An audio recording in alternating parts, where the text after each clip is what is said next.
Mr. Robot Goes Fishing in Darker Season 2, by Patrick Ryan, published in USA Today on 3rd of July 2016, read to you by Brian Jefry. New York. There's no shaking Mr. Robot.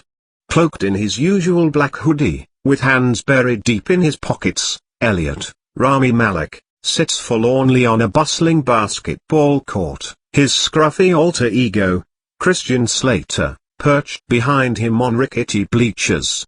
It's the second season premiere of USA's surprise hit Mr. Robot, due July 13, Wednesdays, 10, and the vigilante hacker is a voluntary recluse, now living at home with his mom in Queens, a month after orchestrating a large-scale hack of a major corporation that erased people's debts but sent the global economy into a tailspin.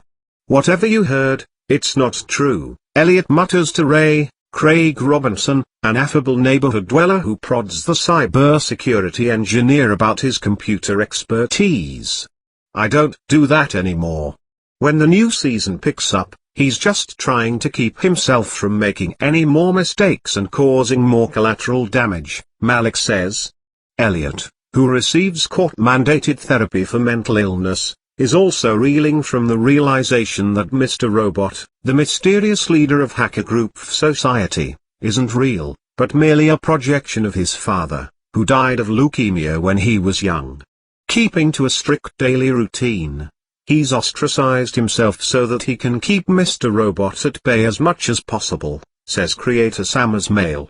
He thinks that by controlling every aspect of his life, and exiling himself from anyone he cares about, this is the path to curing this very serious mental illness.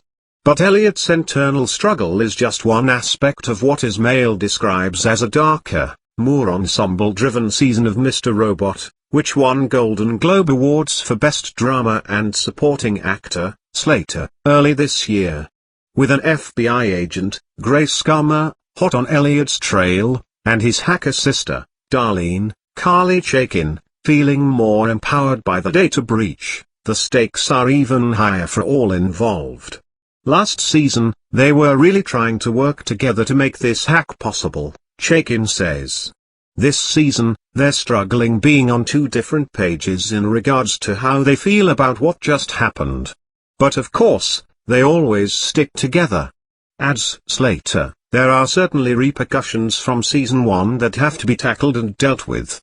He likens his Mr. Robot to the Hulk, if Elliot was Bruce Banner, and says that even as Elliot wrestles for control of his mind, I don't necessarily know that Mr. Robot being gone equals Elliot being well. Rather than introduce another villain or conflict, the second season is watching our characters struggle with the decisions they've made, Ismail says. We're not rebooting or putting our characters on a new mission, we're continuing along the same arc. Ismail, who was once fired from his student job at a New York University computer lab for hacking into another school's server, was inspired to write Mr. Robot by his years spent reading tech blogs and hanging out with programmers and coders. Elliot stems from his desire to explore loneliness. We're in such an unprecedented stage in history, where technology has diminished real, human interaction and replaced it with technological interaction, Ismail says. I don't just mean phone calls or text messages, but pictures and emojis. Emojis have directly replaced emotions. On Facebook, you can interact to a posting with a sad or happy face. Those sort of diminishing returns on human interaction are going to have this huge side effect on society. With Elliot, he says, the question is, how does a guy who's in so much need of a connection thrive in a society like that? Robot, which averaged 1.4 million viewers in its first season, is a prestige play for USA, which has been moving toward more serialized drama with shows such as Suits, Political Animals and Graceland. For its second season, directed entirely by Ismail, the network has bumped up its episode order from 10 to 12, including a 2-hour series premiere, and added a Talking Dead-style after-show featuring clips and live interviews.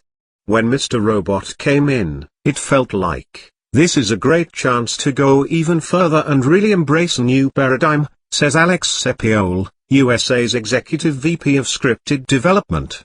It felt younger, it felt like something that had appealed to millennials and be something really distinctive and edgy and different. The series' success hinges largely on Malek, who has earned Screen Actors Guild and Television Critics Association award nominations for his performance. Before his robot breakout, the 35-year-old Egyptian-American actor appeared in lighter roles in Need for Speed and The Night at the Museum series, an upbeat quality that initially endeared him to Ismail.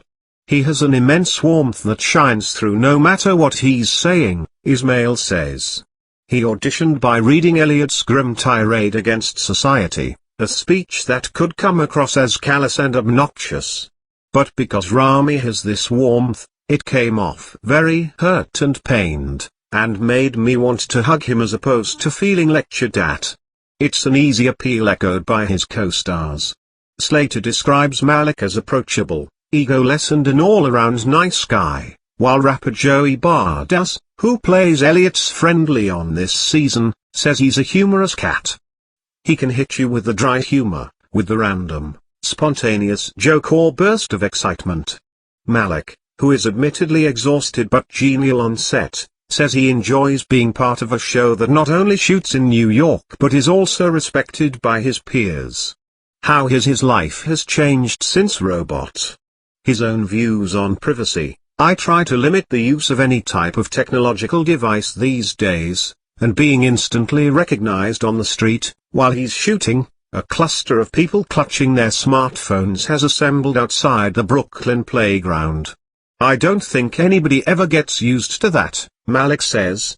Seeing your face on the billboard for the first time is a bit of a shocker. I was finishing a show and doing some press in Los Angeles, and, while driving, I looked up and saw my face. Then I got in a fender bender because I hit the car in front of me,